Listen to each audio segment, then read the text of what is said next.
Halo bapak-bapak, ibu-ibu, kita terus berdoa buat kita semua, khususnya saat ini kita masih mengalami pandemi coronavirus dan kami menantikan kapan kita bisa kumpul lagi dan beribadah bersama-sama, dan kepada teman-teman di negara lain kami berdoa bagi you dan saudara-saudaramu juga supaya Allah bisa menjaga dan menyertai engkau selalu. Kita akan terus melihat nama-nama Allah yang muncul di dalam kitab suci. Dan saya mau mulai dengan pertanyaan.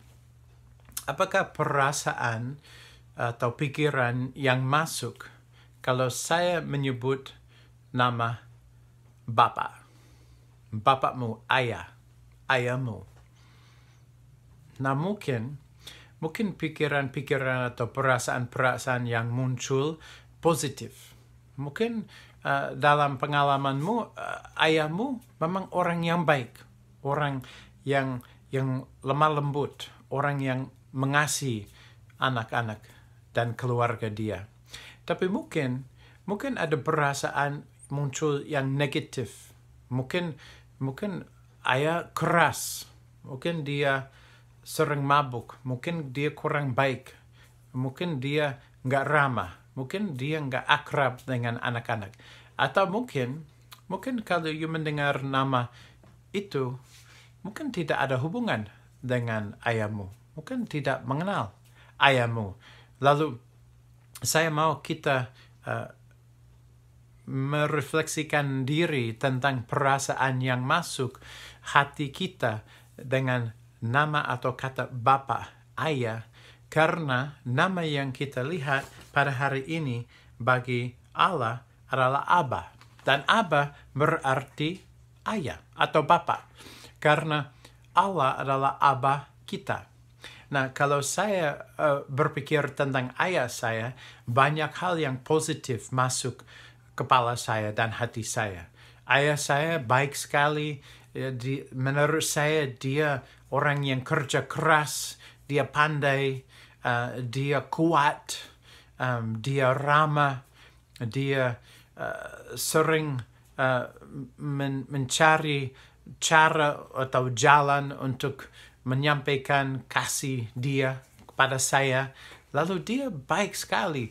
Lalu kalau saya membayangkan seorang ayah atau bapa, saya membayangkan orang yang positif, orang yang baik. Lalu lebih mudah bagi saya membayangkan Allah Bapa sebagai Abaku, sebagai ayahku. Karena itu perasaan positif. Tapi kalau kita ada pengalaman yang negatif dengan ayah kita harus mengakui, waduh, sulit sekali mau menerima Allah Bapa sebagai Aba yang baik. Nah, kita harus membedakan Allah Bapa selalu baik. Allah Bapa selalu mengasihi anak-anak dia. Lain daripada ayah kita. Mungkin kalau kita ada pengalaman yang negatif di dalam kehidupan kita. Nah, kata Abba itu dari bahasa Aram, dari Aramaik di dalam Alkitab.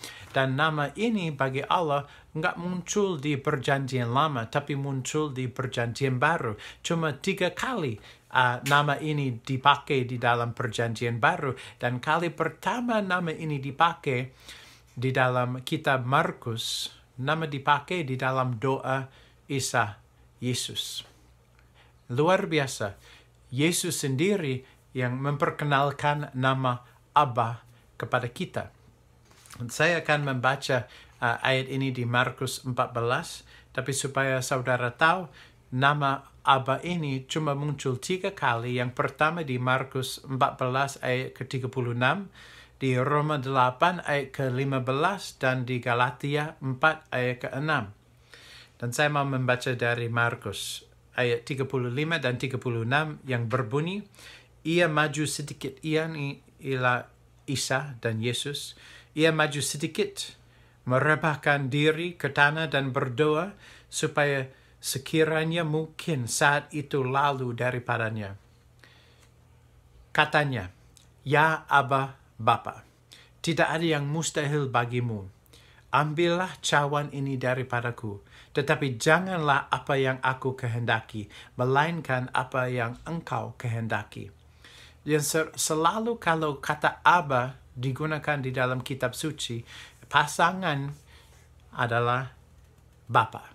Lalu tidak ada sekalipun di dalam firman Tuhan kata Aba dipakai sendiri. Selalu Aba, Bapa.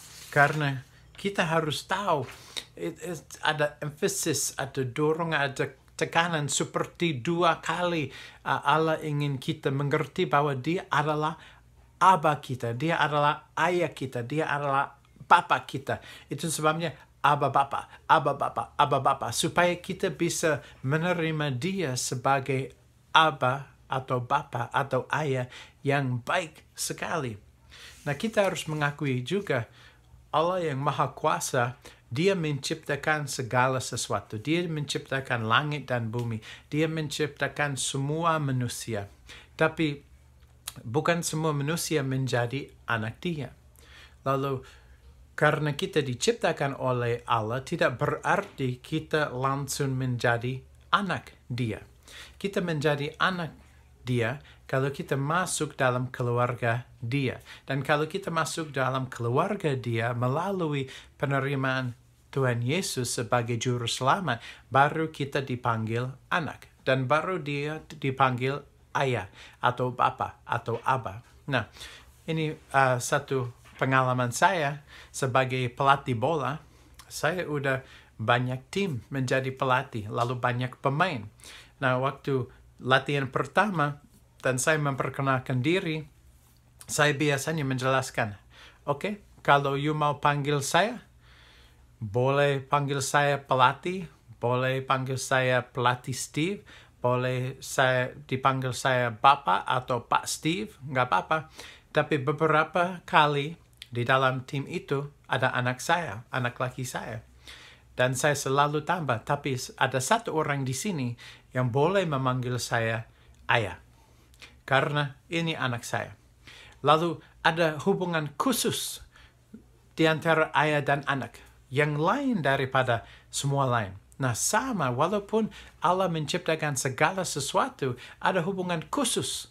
Kalau kita sudah percaya kepada Yesus, supaya kita bisa memanggil Allah Bapa, Aba Bapa ini. Karena kita sudah menjadi anak dia. Nah, saya masih ingat satu kali saya di desa di Indonesia, di Jawa Tengah. Lagi mengunjungi sebuah gereja, mereka lagi beribadah. Saya diajak maju ke depan, berkhotbah, berbicara, bawa pesan. Dan saya lagi berbicara, istri saya dan anak saya duduk agak di belakang di gedung itu. Dan anak saya masih muda, sekitar 3-4 tahun. Nah, waktu dia masih kecil, dia tidak tahu apa yang sopan, apa yang nggak sopan, apa yang harus dia lakukan kalau lagi di dalam ibadah. Mungkin dia bosan, lalu dia duduk, tapi nggak mau duduk, nggak mau duduk. Satu saat, istri saya nggak lihat, tapi dia keluar dari kursi dia, dan dari belakang, dia jalan ke depan. Dan istri saya waktu dia sadar, udah telat, anak saya udah hampir ke depan, dan dia naik ke atas, dan dia melihat saya, dan dia mau diangkat, dipeluk. Waduh, gak apa-apa, karena itu anak saya. Lalu saya angkat dia, gendong dia, dan terus berbicara. Nah, gambar itu, gambar kita bagi Allah yang menjadi Aba Bapa. Seorang ayah yang baik sekali, yang siap menerima kita kapan aja, yang selalu akan menerima kita dengan kasih. Dia tidak akan menghakimi, dia tidak akan menolak kita, dia tidak akan keras dengan kita. Dia Allah Bapa yang Aba Bapa, Aba yang baik. Dan dia ingin kita mencari dia. Dia ingin kita mendekati dia. Dia ingin kita mengalami kasih dia. Supaya kita juga bisa percaya kepada dia. Supaya kita ada percaya diri bahwa itu Allah saya, itu Aba saya, itu Bapa saya. Dan dia selalu akan menyertai saya dan melindungi saya di dalam kehidupan ini. Khususnya saat ini kita mengalami banyak kesulitan di antara orang dan racism, dan kita juga ada masalah coronavirus, dan mungkin ada sebab-sebab lain, mungkin udah dipecat, mungkin uang susah, mungkin kesehatan kurang baik, mungkin merasa sendirian. Jangan lupa, Allah adalah Aba Bapa kita, seorang ayah yang baik. Saya mau tutup dengan ayat kedua kali ini dipakai di dalam Roma 8, ayat 14 dan 15 yang berbunyi, semua orang yang dipimpin roh Allah adalah anak Allah. Sebab kamu tidak menerima roh perbudakan yang membuat kamu menjadi takut lagi, tetapi kamu telah menerima roh menjadikan kamu anak Allah. Oleh roh itu kita berseru, ya Aba, ya Bapa. Jangan lupa, dia adalah Aba Bapa kita. Ayah yang baik sekali, yang siap memimpin anak-anak dia di dalam kehidupan ini. Allah memberkati kita selalu. Amin.